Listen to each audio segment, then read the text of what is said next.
بسم اللہ الرحمن الرحیم نحمده ونصلی ونسلم علی رسولہ الکریم وعلی آلہ وصحبہ اجمعین وبعد۔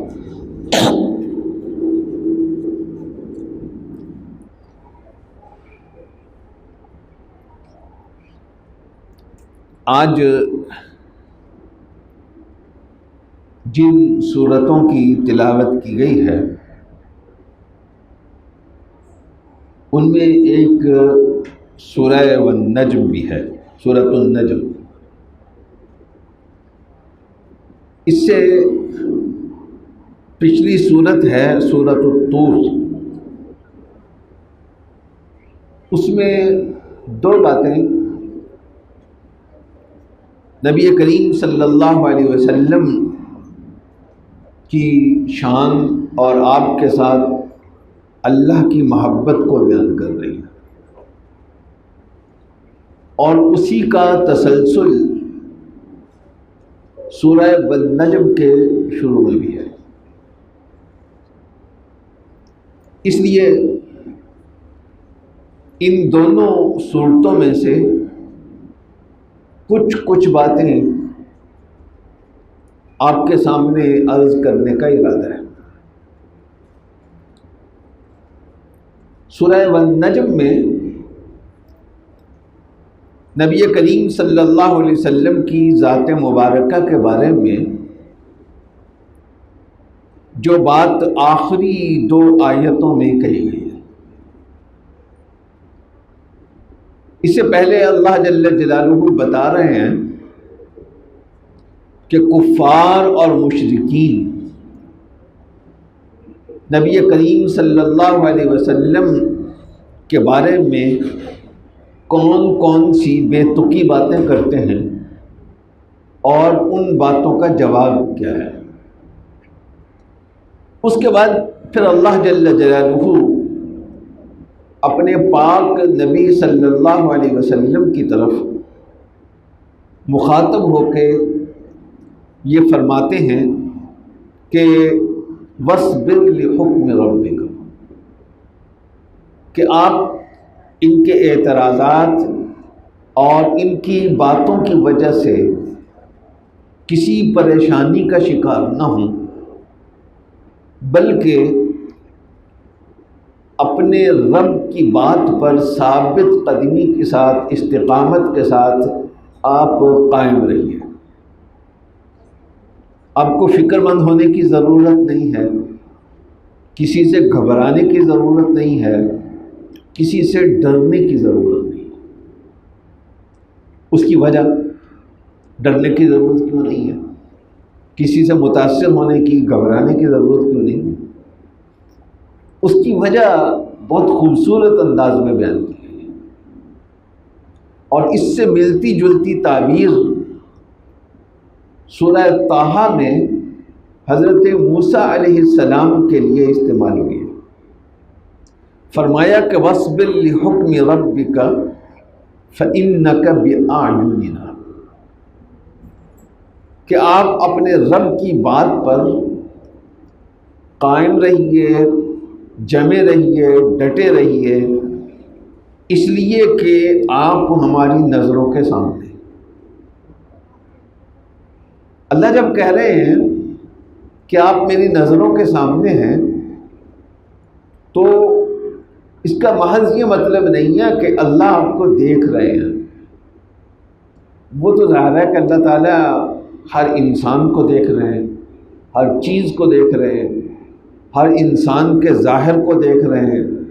ہر انسان کے باطن کو دیکھ رہے ہیں، ہر انسان کی دل کی گہرائی میں کیا باتیں ہیں اس کو اللہ جل جلالہ دیکھ رہے ہیں۔ یہاں رسول اللہ صلی اللہ علیہ وسلم کو اللہ تعالیٰ دیکھ رہے ہیں، تو اس کا مطلب صرف یہ نہیں ہے، اس میں تو آپ کی کوئی خاص بات نہ ہوئی، بلکہ مطلب اس کا یہ ہے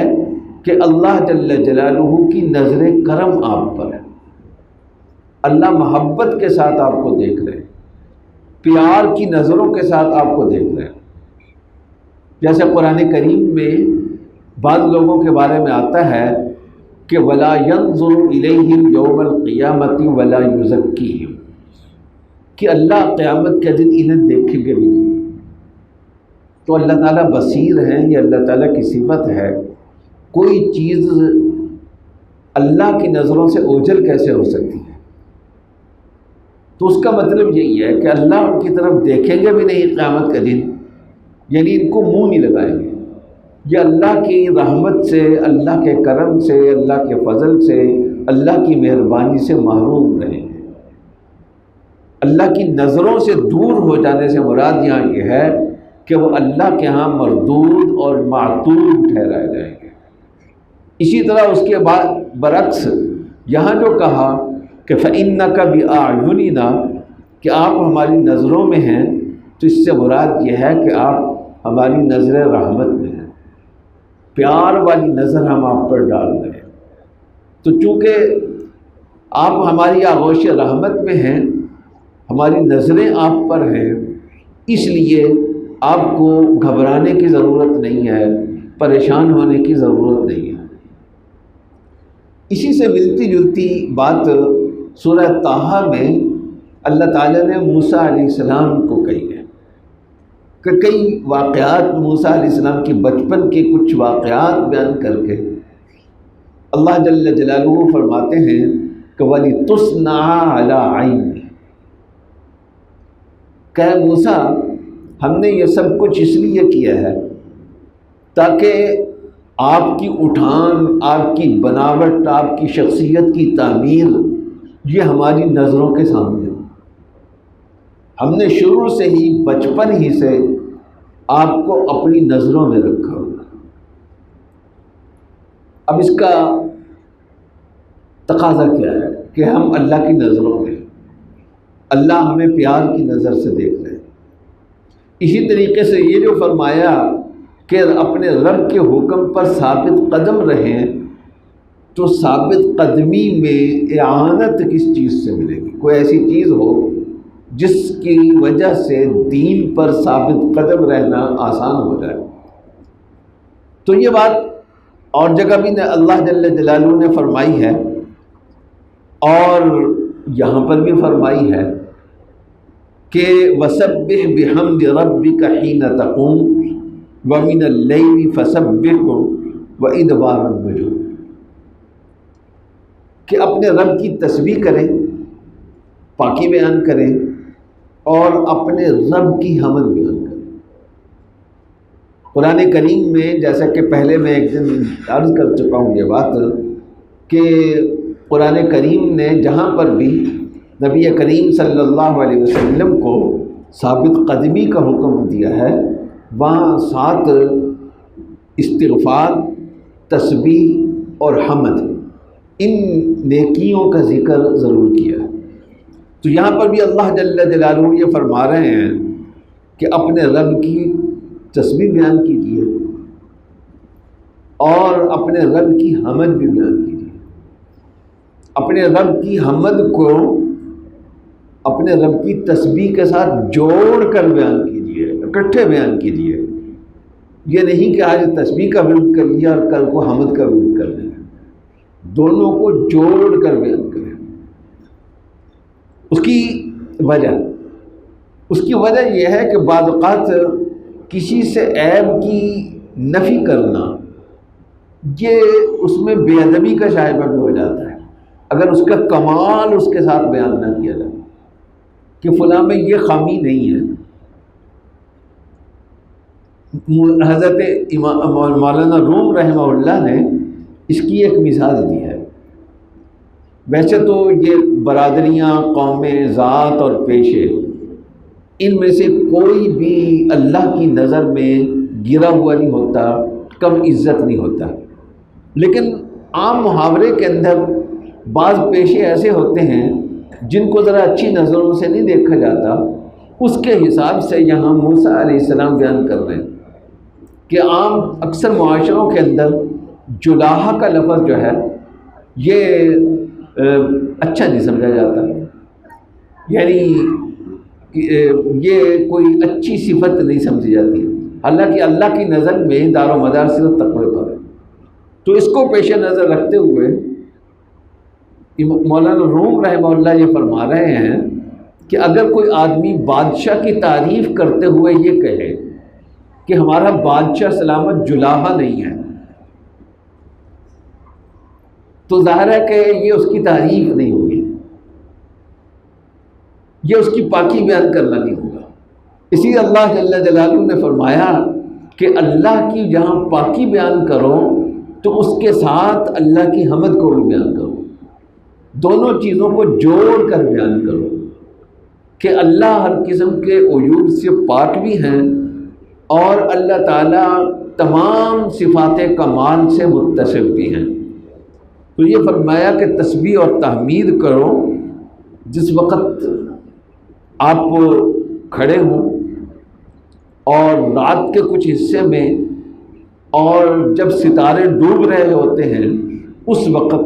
ان مختلف اوقات میں اللہ کی پاکی بیان کرو۔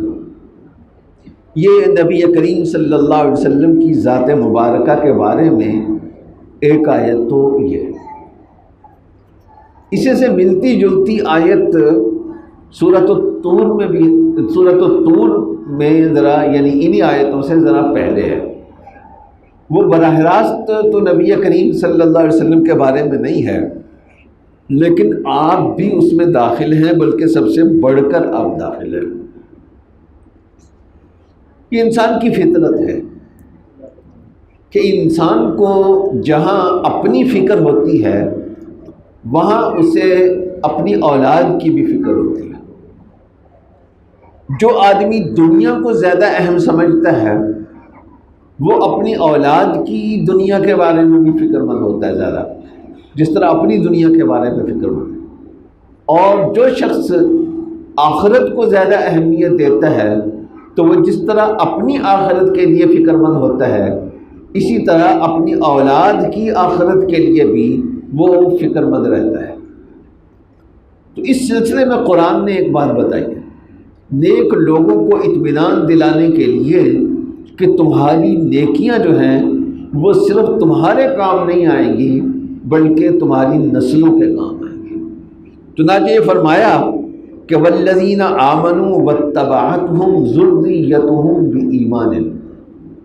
الحقنا بهم ذریتهم وما التناهم من عملهم من شیء، کہ جو والدین، جو نیک لوگ جو جنت میں پہنچ جائیں گے اپنے ایمان اور نیک عملوں کے ذریعے سے، ان کی اولاد اگر ایمان پر نہیں ہے پھر تو ان کے لیے کوئی ڈسکاؤنٹ نہیں ہے، ان کے لیے کوئی رعایت نہیں ہے، لیکن تم اچھی نیکوکاروں والی زندگی گزار کر جاتے ہو اور جنت کے اعلیٰ مقامات کے مستحق بن جاتے ہو، اور تمہاری اولاد کم از کم ایمان پر قائم رہتی ہے، ان کا خاتمہ ایمان پر ہوتا ہے، تو فرمایا کہ الحقنا بہم ذریتہم، ہم ان کی اولاد کو ان سے دور نہیں رہنے دیں گے۔ ان اپنے عمل کے لحاظ سے اگر اولاد کا درجہ کم بھی ہوگا تو بھی ہم اٹھا کر اپنے فضل سے، اپنے کرم سے وہ تمہارے درجے میں پہنچا دیں گے، جنت کے اعلیٰ درجات تمہاری اولاد کو بھی نصیب ہو جائیں گے۔ یہ بات سب کے بارے میں ہے، ہر نیک شخص کے بارے میں ہے، اور سب سے زیادہ یہ بات جو منطبق ہوتی ہے وہ سرور عالم حضور اقدس صلی اللہ علیہ وسلم پر منطبق ہوتی ہے۔ اس لیے جن کو اللہ جل جلالہ نے نبی کریم صلی اللہ علیہ وسلم کی اولاد ہونے کا شرف عطا فرمایا ہے، آپ کی نسل میں سے ہونے کا شرف عطا فرمایا ہے، ان کا مقام اور مرتبہ بھی اس سے سمجھ میں آتا ہے۔ اگلی صورت میں نبی کریم صلی اللہ علیہ وسلم کے بارے میں یہ بتایا گیا ہے کہ ما ضل صاحبکم وما غوی وما ينطق عن الهوى، کہ تمہارے ساتھ زندگی گزارنے والے جو شخص ہیں، تمہاری سوسائٹی کے اندر زندگی گزارنے والی جو شخصیت ہیں، یعنی محمد الرسول اللہ صلی اللہ علیہ وسلم، یہ تو نہ تو گمراہ ہیں نہ ہی راستے سے ہٹے ہیں، ان کی زبان سے جو بات نکلتی ہے وہ در حقیقت ان کی اپنی بات نہیں ہوتی، بلکہ وہ اللہ کی طرف سے ان کو سکھائی گئی بات ہوتی ہے۔ ان ہوا الا وحی یوحی۔ اور یہ بات بتاتے ہوئے قرآن کریم نے قسم کھائی ہے ستارے کی، والنجم اذا ہوا۔ ستارے کی قسم اس لیے کھائی ہے کہ ستارہ جو ہے، یہ جتنے بھی اجرام فلکیہ ہیں، وہ جب چلتے ہیں تو وہ اپنی مرضی سے نہیں چل رہے ہوتے، بلکہ اللہ نے جو ان کے لیے راستہ طے کیا ہوا ہے، جو رفتار طے کی ہوئی ہے، جو سپیڈ طے کی ہوئی ہے، اسی کے مطابق وہ چلتے ہیں۔ تو ستارے کی قسم کھا کر یہ بتایا کہ اللہ کے نبی صلی اللہ علیہ وسلم بھی ستارے ہی کی طرح،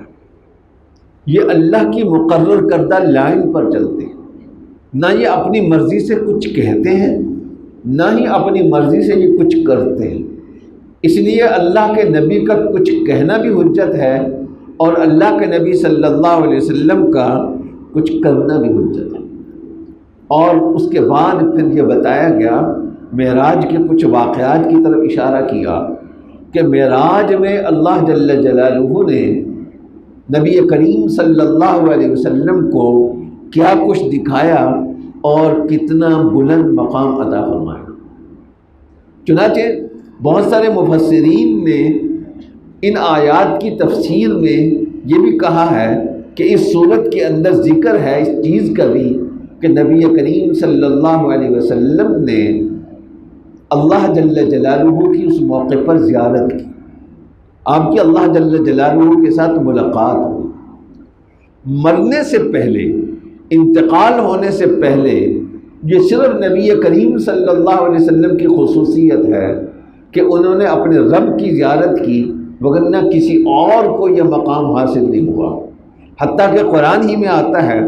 کہ حضرت موسیٰ علیہ السلام نے اس خواہش کا اظہار کیا تھا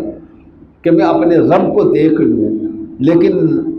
اللہ جل جلالہ نے فرمایا کہ نہیں، یہ کام نہیں ہو سکے گا۔